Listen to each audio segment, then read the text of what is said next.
Do you believe in forgiving or forgetting? You know, it's funny how people will go out of their way to say they love you, to make sure you know you're important and special, but when it really counts, when it's your moment and you need them to prove it, suddenly they've got migraines, fatigue, or some made-up issue with their back. That's exactly what happened to me. I had what was, hands down, the biggest day of my professional life, a national award for entrepreneurship, a keynote event with over 200 attendees, some of the biggest names in the industry flying in. And I was one of 5 honorees chosen out of thousands of nominations. The kind of recognition people work their whole lives for. The kind of moment you imagine your parents sitting in the front row, teary-eyed and beaming, maybe even finally saying what they never really said enough. We're proud of you. But instead, I got a text 2 days before the event from my mom saying, "We're so sorry, honey.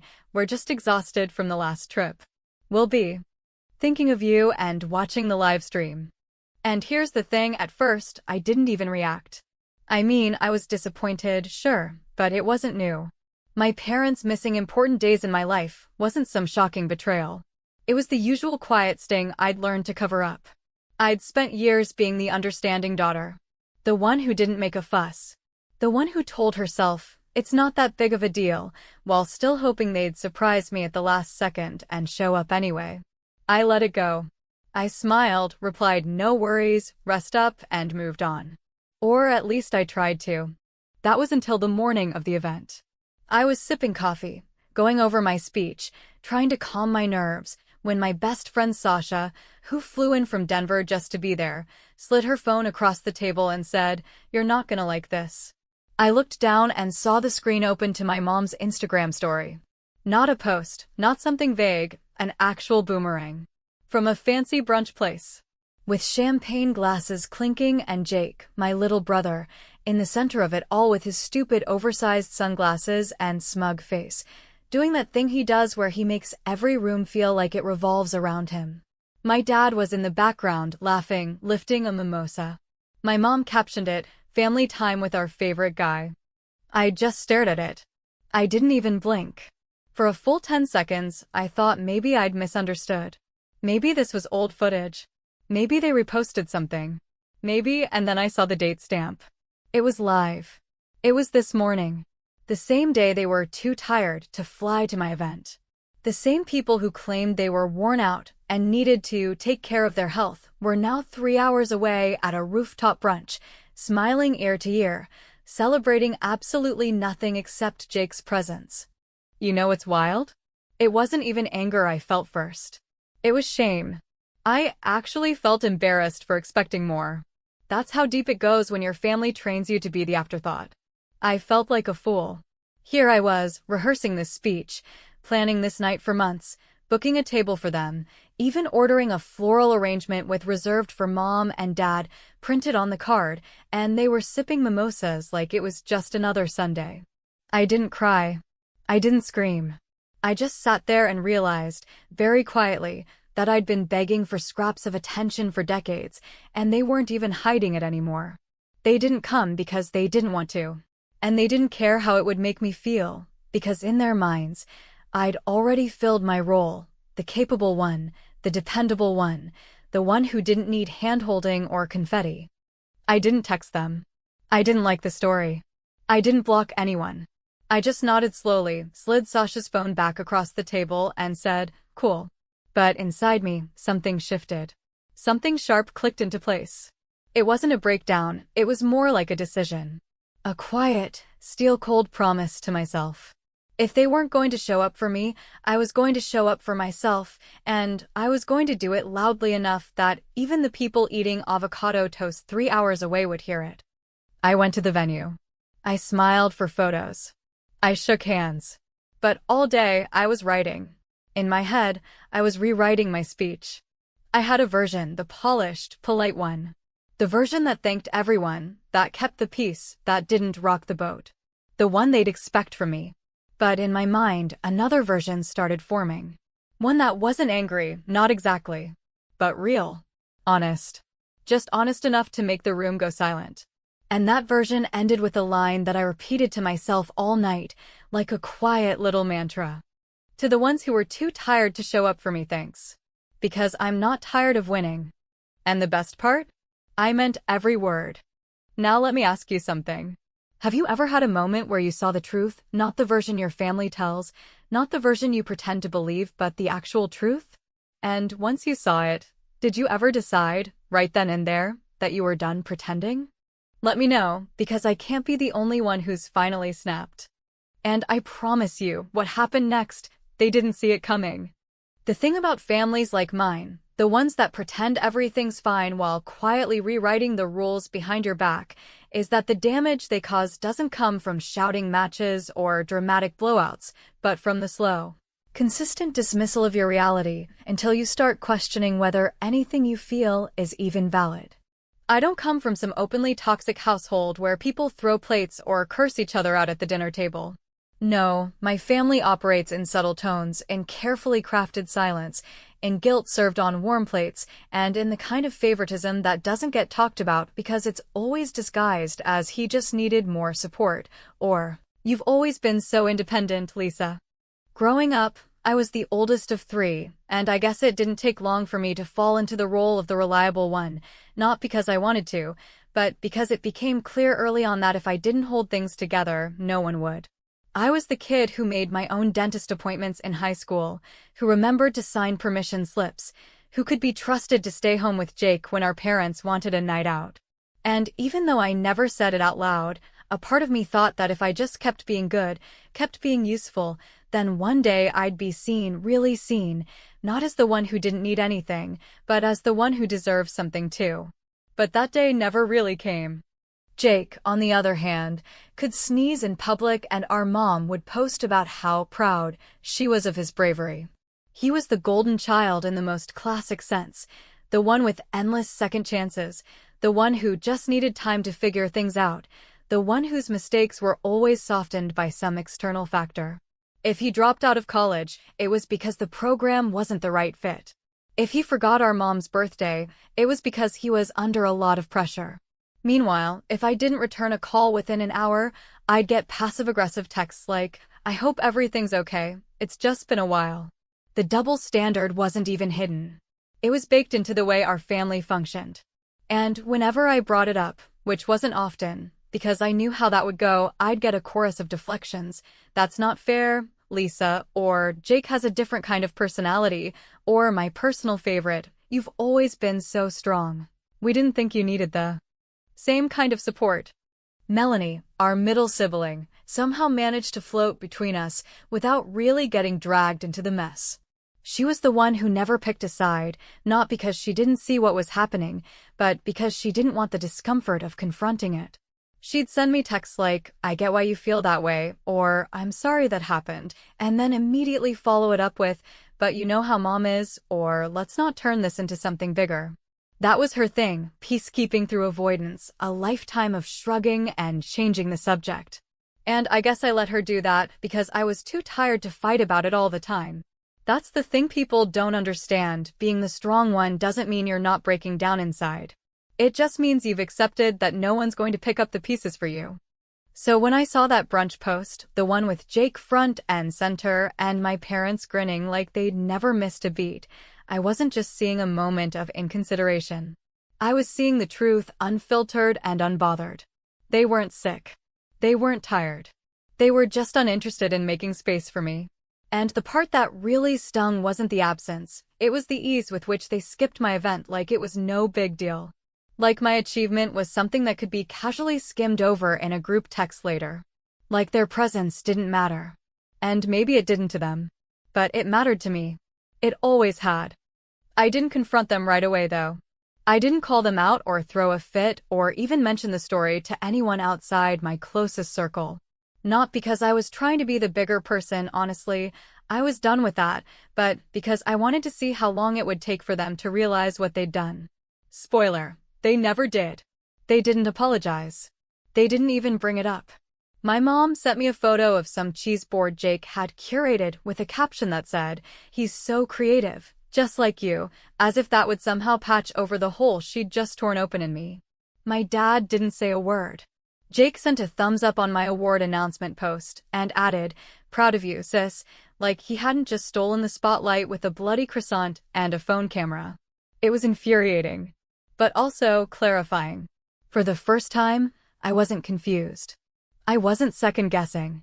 I wasn't wondering if I was being sensitive. I saw it all exactly for what it was.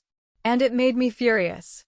Not because I needed their approval, but because I had spent so long pretending I didn't. So that night, after I saw the post, I sat in my hotel room and opened my laptop. I pulled up the Word doc with my original speech, the one I'd planned for weeks, the one that was warm and polished and full of platitudes, and I saved it under a new name, Lisa_safe version. Then I opened a blank page. And I wrote what I actually wanted to say. I wrote from the version of myself that had finally had enough. I wrote for the girl who had waited on bleachers and in auditoriums and at holiday dinners for people to notice her and decided she wasn't going to wait anymore. It wasn't bitter. It wasn't loud. But it was real. And in the middle of it, I added the line I knew would change everything. To those who said they were too tired to be here, thank you. Because I'm not tired of succeeding, and I won't be anytime soon. I didn't know if I'd say it. Not yet. I told myself I'd decide at the last minute. But the truth is, the decision had already been made. I just hadn't caught up with myself yet.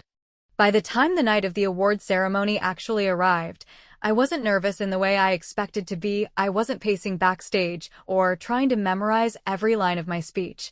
I wasn't worrying about how I'd look on camera or whether I'd trip walking up the stairs, because all of that suddenly felt small compared to the weight I was carrying inside me.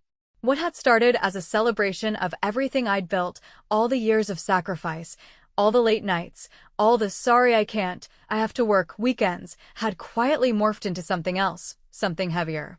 Something that didn't have a category or a name, but felt like a line was about to be drawn between the person I'd always tried to be for my family and the version of myself I was finally ready to defend. And I know that might sound dramatic, but you don't spend your entire life being quietly sidelined and then see it broadcast on social media without realizing, somewhere deep in your bones, that this is the moment. This is when you either keep playing by the rules they gave you or you write your own. When I arrived at the venue, I was greeted by the event organizers, a few press contacts, and my team, the people who had actually shown up, who had invested in me not just because I was good at what I did, but because they respected me as a whole person, and for a second, I felt proud, really proud, like I didn't need anything else. But then I glanced over at the front row, the seats I had personally arranged, the ones that had the little name cards with Mom and Dad printed in gold ink, and all I saw were 2 empty chairs, perfectly aligned, untouched, unclaimed. It didn't surprise me, but it hit anyway, like it always does. It's not that I thought they'd change their minds and fly in at the last minute. It's that part of me still wished they had. I went through the motions as best I could. I smiled for pictures. I accepted compliments. I drank half a glass of champagne just to settle the nerves in my chest, but all night, I could feel the second version of my speech buzzing in my head like a live wire, waiting to be chosen. I kept hearing that line again and again, not because it was clever or sharp, but because it was mine. I had written it not to hurt anyone, but to finally tell the truth, my truth, out loud, in public, without apologizing for it later. When the time came and they called my name, I walked up to that stage with steady hands and a calm face, but inside, everything was on fire. And as I stood behind the podium, looking out over that crowd, colleagues, strangers, my assistant Anna wiping her eyes already, even though I hadn't said a word, I felt this strange kind of peace settle into me. The kind that only arrives when you know you're about to stop pretending. I started the way I always planned. I thanked the committee. I acknowledged my team. I gave credit where credit was due. I didn't rush. I let it build. I made sure the tone was gracious, professional, even warm. And then I paused. It wasn't dramatic or scripted. I just stopped, took a breath, and let the quiet stretch long enough that the room leaned in a little. That's when I said it. And to those who said they were too tired to be here tonight, thank you. Truly. Because I'm not tired of winning. I'm not tired of building something from nothing. I'm not tired of showing up for myself when others won't. And, honestly, I don't think I ever will be. The silence that followed wasn't awkward. It was electric. It was like the room knew. They knew what I meant, even if they didn't know the details. They knew I wasn't just talking about someone who missed a flight. I was talking about every moment in a life where you show up for people who never return the favor, and then one day, you realize you don't need their validation to be proud of yourself. And when the applause finally came loud, long, and full of something heavier than polite acknowledgement, I felt a kind of freedom I can't really describe, because it wasn't just about speaking up, it was about letting go. After I stepped off stage, people came up to me one by one. Some were congratulating me, others just nodding with a kind of respect that felt deeper than before. But what stood out were the quiet ones. The women in their 50s or 60s who squeezed my hand a little tighter and whispered things like, "That took guts," or "I wish I had said something like that when I had the chance." One woman, a CFO of a major company, looked me straight in the eye and said, "That wasn't a speech, that was a reckoning." And I smiled, because she got it. She really got it. 2 hours later, I was back in my hotel room, still in my heels, still processing everything, when my phone buzzed. I thought it might be Sasha or someone from my team, but it wasn't. It was a text from Melanie. Just one sentence.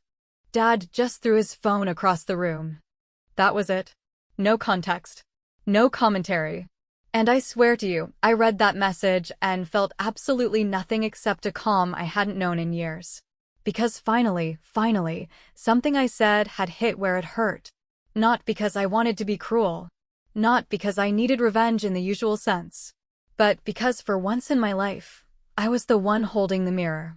And they were the ones who had to look. I didn't respond. I didn't follow up. I didn't check if the phone was broken or if he'd cooled off. I just sat there in that overpriced hotel chair, still wearing my makeup and my borrowed confidence, and let myself feel the weight of the shift that had just occurred. Because I knew from this moment on nothing was going to be the same again.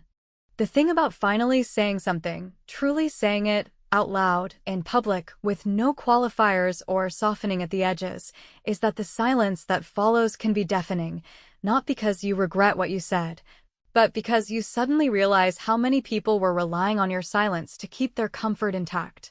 And after that text from Melanie, that simple, perfectly sharp message letting me know that my father, a man who prided himself on being calm, measured, and above all else in control, had physically thrown his phone across the room like a teenager in a tantrum. I knew I had finally pulled the thread tight enough that something was going to unravel, and probably fast.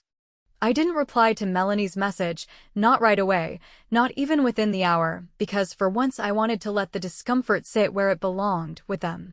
I wasn't going to rescue anyone from their own reaction, and I wasn't going to explain the subtext of my words like I had so many times before. I'd said what I said. And I meant it. But that didn't mean I didn't feel the storm coming. Because if there's one thing my family doesn't handle well, it's public embarrassment. We've always been one of those families where image is everything, where the story you tell about your life matters more than the reality you're actually living, and to them, what I did was the equivalent of airing dirty laundry on national television. Even though I hadn't mentioned a single name, hadn't included a single detail they didn't already know. Still, for people like my parents, implication is louder than fact, and truth without permission is the ultimate betrayal. The first call came the next morning. Not from my father, of course, he was never one to do emotional cleanup himself, but from my mother, whose number lit up my phone just as I was stepping off the elevator for breakfast with my team. I let it ring. Then I let it ring again. The third time, I picked up, mostly because I was tired of dragging it out and partially because I wanted to see if she'd go straight to guilt or if she'd try to sugarcoat it first. It was the latter. She opened with the usual tone, soft and wounded, like she'd been crying for hours even though I knew damn well she probably hadn't shed a tear until the reaction hit her directly. "Honey," she said, stretching the word out like I was still 6 and had just scraped my knee, "I watched the recording of your speech. You looked beautiful, you really did. You spoke so well. But, Lisa, was that necessary?" I could feel the air shift in my chest, that familiar tightness that comes from being asked to explain yourself for simply telling the truth. I didn't answer right away.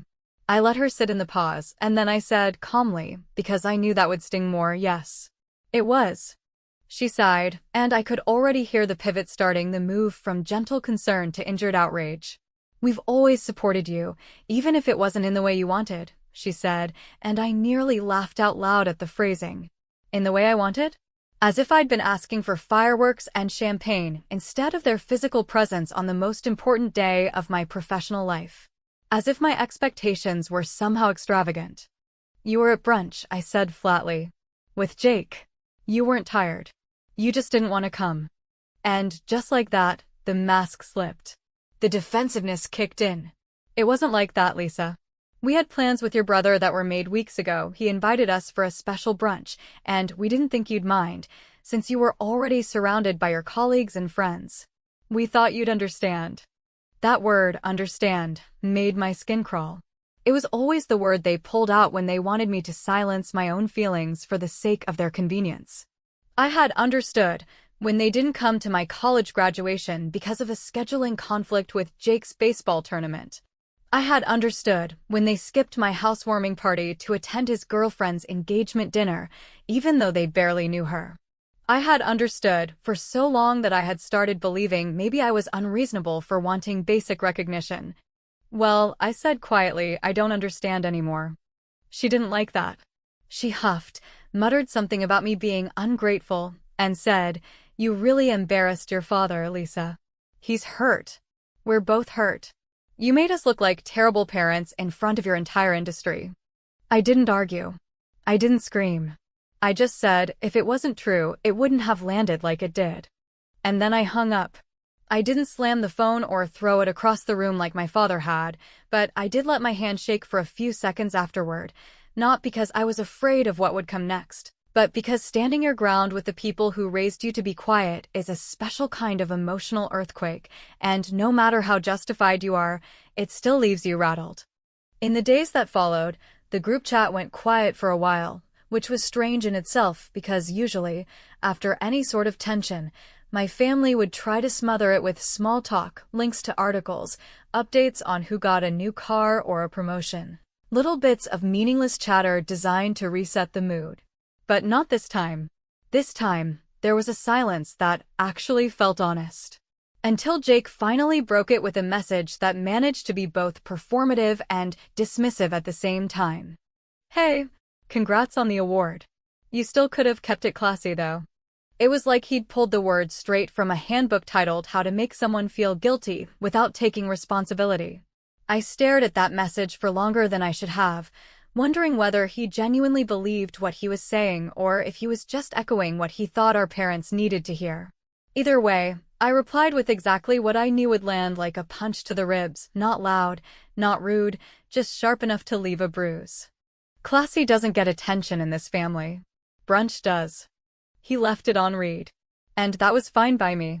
Because the moment I hit send, I realized something I hadn't fully understood before. I wasn't just standing up to them.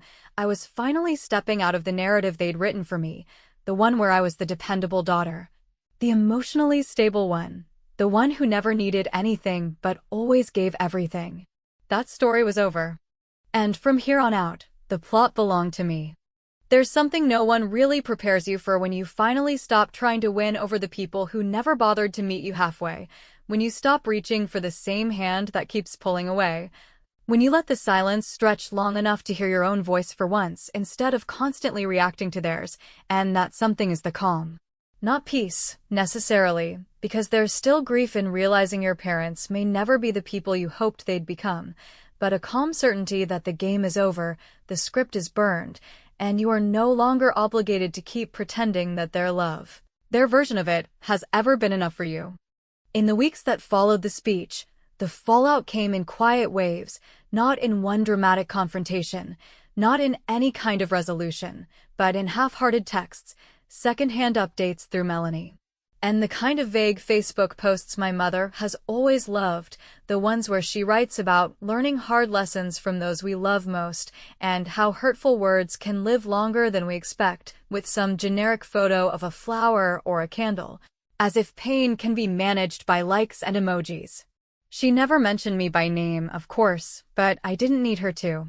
I knew exactly who she was talking about, just like I knew those posts weren't for reflection, they were for sympathy, For the curated audience she's built over the years who believe she's the sweet, gentle mother who would never hurt a soul and certainly not her daughter.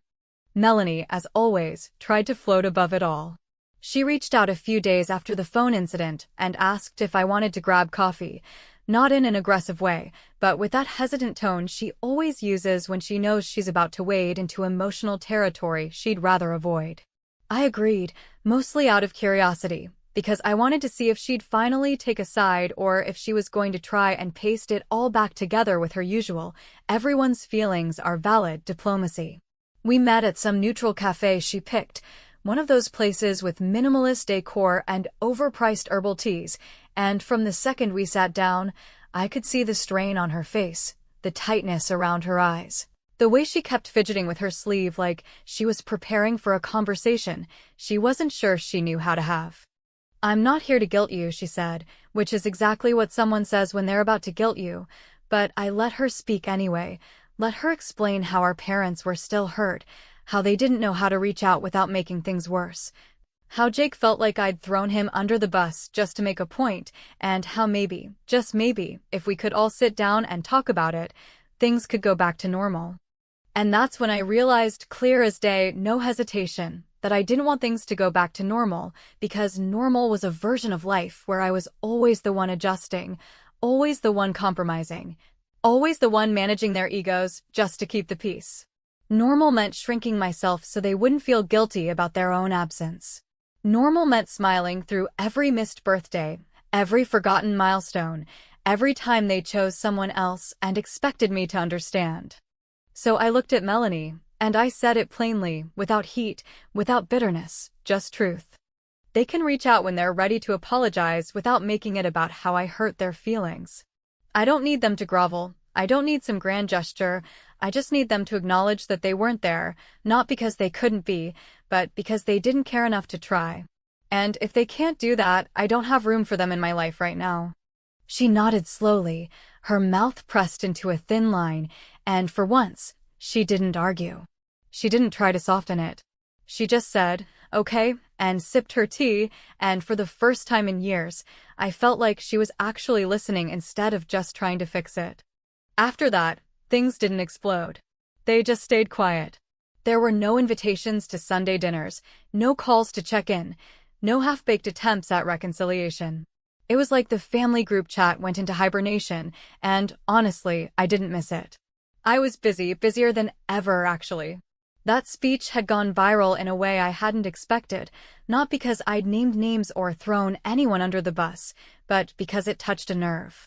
I got messages from strangers across the country, people thanking me for saying something they'd always wanted to say to their own families, people telling me they felt seen for the first time, people who had spent decades playing the good kid role and finally realized they were allowed to stop. I got invited to do interviews, speak at conferences, write essays, and every time someone asked me what inspired that line, the one about not being tired of winning, I gave the same answer. It came from years of watching the people closest to me put effort into everything and everyone else, and finally realizing I didn't need to keep waiting for them to show up. I could just show up for myself. That's what it really came down to, not revenge, not even vindication, but freedom. The freedom to build a life where I wasn't constantly editing myself to avoid making other people uncomfortable.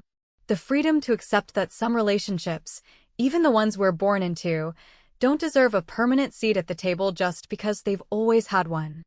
A few weeks ago, Melanie sent me a message. It was short, casual on the surface, but layered in meaning the way her texts always are. She said, "They want to know if you're coming to Thanksgiving." I read it once, then again. And I thought about how many holidays I'd spent pretending everything was fine, helping my mom in the kitchen while she praised Jake for remembering to bring wine, watching my dad zone out in front of football while never once asking how my business was doing, listening to Jake hold court while everyone laughed and nodded like he was some kind of prophet. I thought about all the times I'd left those dinners feeling invisible. And then I smiled, not a smug smile, not a bitter one, just the kind of smile you give yourself when you realize you finally have a choice. So I replied, "Depends. Will Jake be filming TikToks during dinner again?" Melanie just sent back a sigh emoji. Classic. But she got the message. I wasn't angry. I wasn't playing games. I was just done pretending like nothing happened. I don't know what the future looks like with them. Maybe we'll talk more. Maybe we won't. Maybe they'll eventually realize what I needed wasn't perfection, it was just presence. And maybe they'll never get there. Either way, I'm fine. Because the next time I set a table, literal or metaphorical, the people who sit at it will be the ones who showed up for me, without excuses, without guilt trips, and without needing to be convinced that I'm worth celebrating. They had a seat once. They gave it up. If they want another one, they're going to have to earn it.